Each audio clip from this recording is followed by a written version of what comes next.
Kilowatt પીકની તમારે 3 કિલોવોટની system બનાવી છે. તો હવે તમે એના માટે 3 કિલોવોટ માટે 315 વોટ પીકની એક પેનલ લઈ રહ્યા છો, બરાબર છે. ટીએસ વાળી યાદ લીધી છે, સિલિકોન મોનો કે કોઈ બી યુઝર ડિફરન્ટ કોઈ બી એક લેવાય. કઈ 540 એ વોટ પીક આઉટપુટના વોટેજ વોટ હોય ને વોટ ડબલ્યુ એ રેટિંગ છે એનું એક પ્લેટનું. હા એ વોલ્ટેજ. તો તમે કેટલાનું કીધું?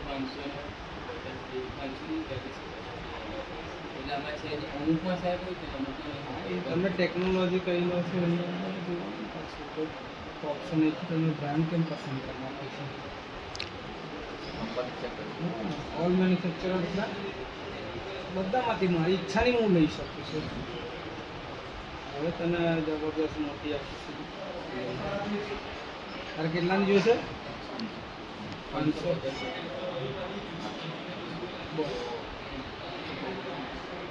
540 જોઈએ છે. સર સિલેક્ટ કઈ રીતે કરવાની? બતાવું ને હું બતાવું. કેમ કે આજ કેમ લેવાની એમ? એવું કંઈ નહીં, એ તો આપણા વોટેજ પર છે. કેમ કે આપણે યુનિટ ઓછા નાખવા છે, સાઇઝ ઓછી નાખવી છે, એટલે કે ભાઈ મારે ઓછી પેનલો રાખવી છે, સ્ટ્રિંગ જેટલી ઓછી નાની થઈ જાય એટલું સારું ને ફાયદો મારે જોઈતો હોય એ પ્રમાણે મેં મારી રીતે વોટેજ પસંદ કર્યા છે કે મારે વોટેજ એટલે વધારે વોટ પેનલ ઓછી રાખવી વપરાય. પડે. હા 35 વોલ્ટ 540 વોટ પીક ચાલશે.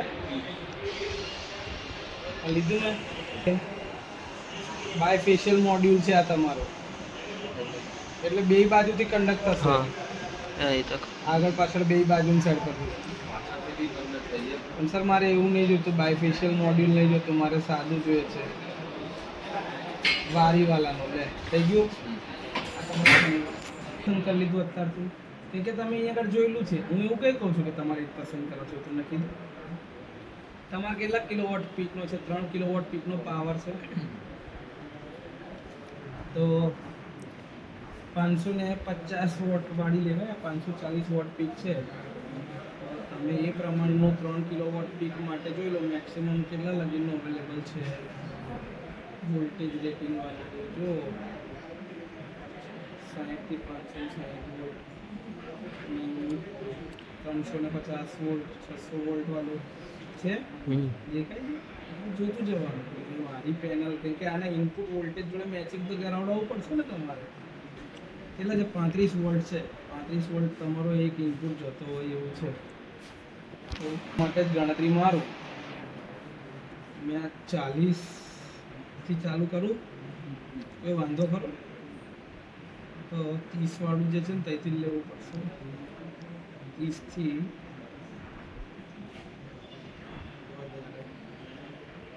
અને તમારા ઇન્વર્ટરના વોલ્ટેજનું કંટ્રોલ છે, એટલે આનાથી પીલી એસએસપી ફરક નહીં દેખાય. 50 થી 500 વોટ.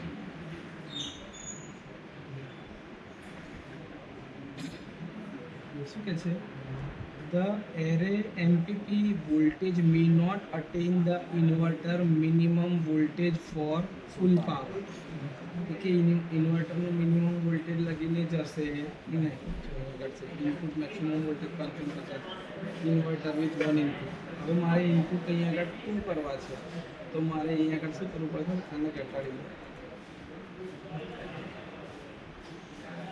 તો 3 ને 2 6 થાય છે મારી. પણ એમાં શું થઈ જાય કે ઇન્વર્ટર પાવર સ્ટ્રોંગલી ઓવરસાઇઝ. ઇન્વર્ટરનો પાવર શું થઈ જાય છે? ઓવરસાઇઝ.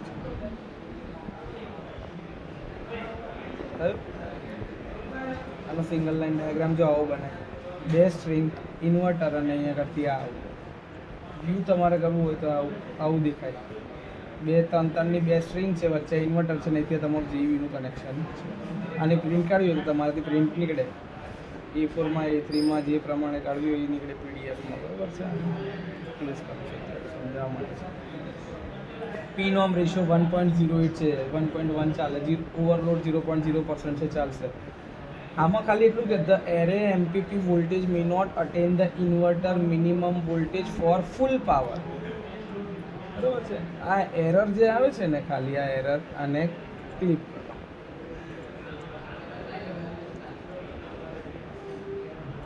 ખાલી તમે આવું કરશો ને, અહીં ત્યાં કોપી આ તમને એટલે સમજો છો કે ભાઈ તમે ઘરે આજે ટ્રાય કરો પાછા અને અટવાઈ જાવ કશે તો અટવાવામાં ટેન્શન લેવાનું નહીં. આ રહ્યું ચેટ જીપીટી ખોલી દેજો અને એની અંદરમાં આ સ્ક્રીનશોટ નાખી દેજો અને પછી પૂછજો કે આ એરરનો મતલબ શું છે એ સમજાય અને આ એરર સોલ્વ કેવી રીતે થાય. તમે એવું કશો ને મને ગુજરાતીમાં ખબર પાડ, તે ગુજરાતીમાં ખબર પાડશે.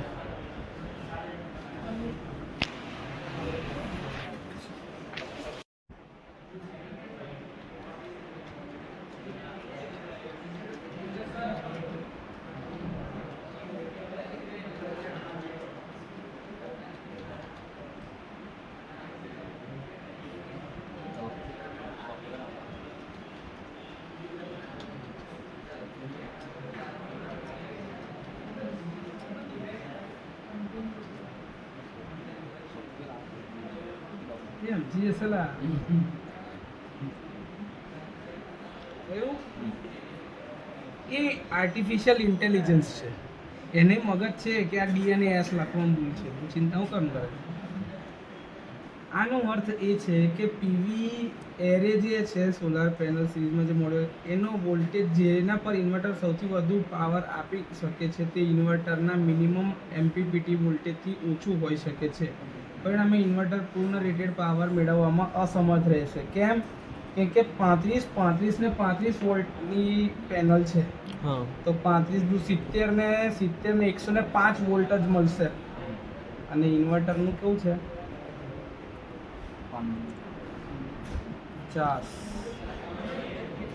મેક્સિમમ પાવર પોઈન્ટ કયું મળશે આનું? મિનિમમ વોલ્ટેજ જો 250 છે, 250 વોલ્ટેજ તો થવા જોઈએ ને. એક કામ કરવું પડે, અહીંયા આગળમાં આટલી જ રાખીએ 540 વોટ પી, પણ વોલ્ટેજ વધારે લઈ લઈએ ને 190 વોલ્ટ લઈ લો તો 19 80 ની આજુબાજુના કોઈ વોલ્ટેજ હોય ને 540 પર નહીં એવા કોઈ 540 ઉપર આ છે 190 વોલ્ટ.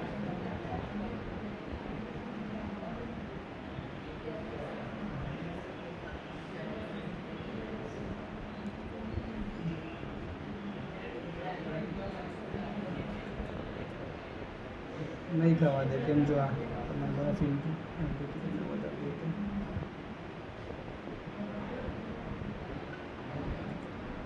મોડ્યુલ આ 190 વોલ્ટ વાળા તો જવા જ નહીં દે, તે તરત જ ત્યાં આગળ પેલી એમાં એરર આવી જશે. 190 વાળા નહીં ચાલે તો મેં વોટ પીક બદલી નાખું ને 80 વોટ. કે આમાં શું થાય કે આપણે કોમ્બિનેશન આપણી રીતે નક્કી કરી રહ્યા છે. કોટેશન કોઈને આપવું હોય તો મારી પાસે પહેલેથી થોડી કે બધું બહારથી નક્કી જ હોય છે. પણ એવું કંઈ નક્કી ના હોય, મેં કોમ્બિનેશન બેહાડીને પેલાને કહેતો હોય કે તું એક કામ કર આ લઈ લે.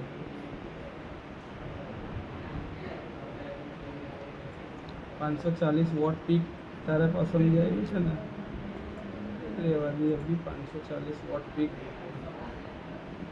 35 વોટ વારી બરાબર. અહીંયા આગળથી હું આ ઇન્વર્ટરના જે મિનિમમ જે વોટેજ છે ને એ બદલી નાખું છું.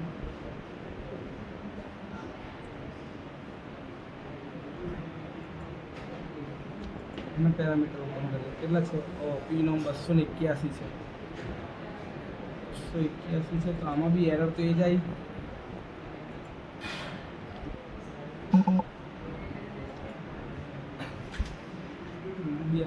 एरर तो आ जाए.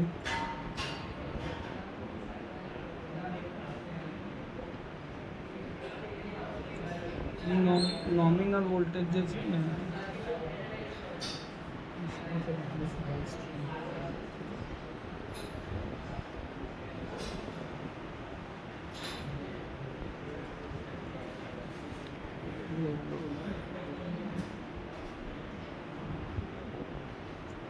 consider increasing overload losses because the inverter power is strongly undersized. 1.5 kilowatt જ વપરાય છે.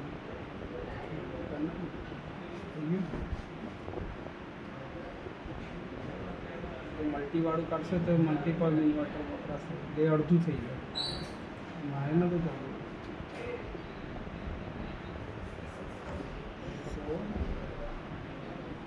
બધાની અંદરમાં તમારે આ સ્ટ્રીમ તો સેટ કરવી પડે. હજી બી એ જ કેમ કે આની અંદરમાં મિનિમમ વોલ્ટેજ જે છે ને 160 છે. જો 160 વોલ્ટ તો મારા સ્ટ્રીમમાં થવા જ જોઈએ. ના આજે તમે 3ની સ્ટ્રિંગ બનાવી હતી, 3 ને 3ની 2 સ્ટ્રિંગ બનાવી, બરોબર છે. તો હવે મારે શું થાય કે હું આવું સેટિંગ કરવા જાઉં છું તો મારા પેલા મિનિમમ વોલ્ટેજ વાળું નહીં થતું, તો મારે એ ટાઈમે પછી આ પાવર રેટિંગ જોડે થોડું કોમ્પ્રોમાઇઝ કરવું પડે છે. તો મેં શું કરું છું કે ભાઈ 35 વોલ્ટ વાળું મારું થઈ છે, વાંધો નહીં, ચાલ મેં કેમ કરું વોટ પીક ઓછા કરી દઉં. એટલે આવું કેવું પડે, કશેક તો કોમ્પ્રોમાઇઝ કરવું પડે.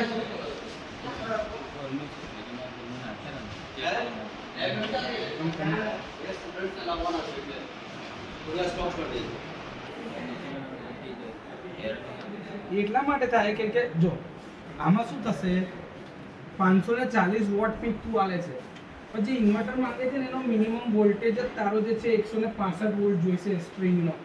એટલે આ ત્રણનો સરવાળો જે થાય ને, આ એક પેનલ બીજી પેનલ ને ત્રીજી પેનલ જે એકબીજા સાથે લાગે સિરીઝમાં, એનો જે સરવાળો થવો જોઈએ ને, એ સરવાળો 165 વોલ્ટ એક સ્ટ્રિંગમાં થવો જોઈએ, બીજી સ્ટ્રિંગમાં થવો જોઈએ. એ થતો જ નહીં કેમ કે પહેલો 35 35 ને 35 105 જ વોલ્ટ થયા. સમજે છે? હા. હજી આપણે કોશિશ કરીએ સર. ઇન્વર્ટર જોયો, આના મિનિમમ આ લખ્યું ને મિનિમમ વોલ્ટેજ એપ્લિકેબલ જ નહીં, નોટ એપ્લિકેબલ. હો તો હારા મારું લો, એરર સોલ્વ.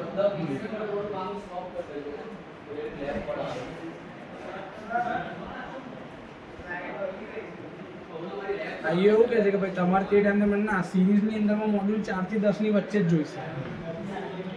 તમે પેલું ના લઈ શકો એટલે પાછું ઇન્વર્ટર ચેન્જ કરો. આ તો ના ચાલે ને.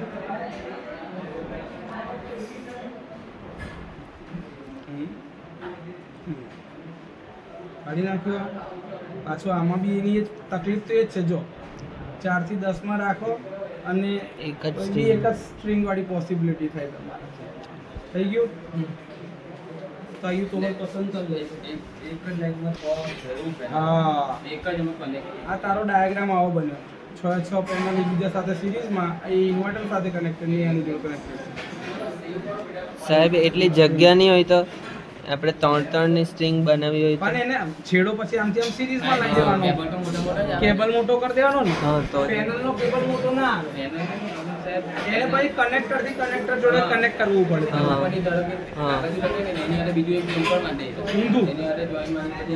બીજી કાઢો કે તો જ તમારાથી પોસિબલ છે, બાકી તમે કઈ રીતે કરશો? કે તમારી ઇન્વર્ટર અને તમને ના કહેતું હોય કે આ નહીં ચાલે, તારી સિસ્ટમ બેલેન્સ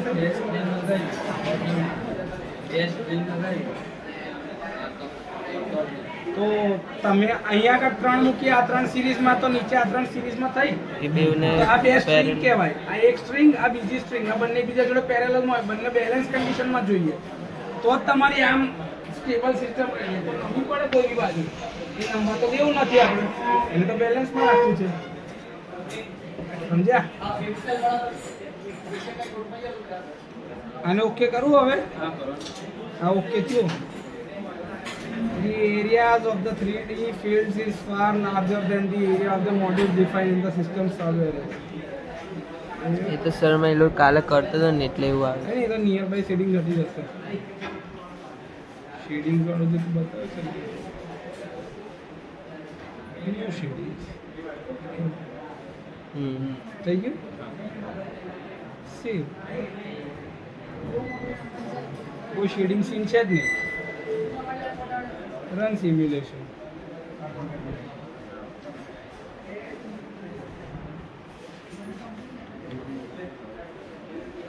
થઈ ગયું. લો બેસો.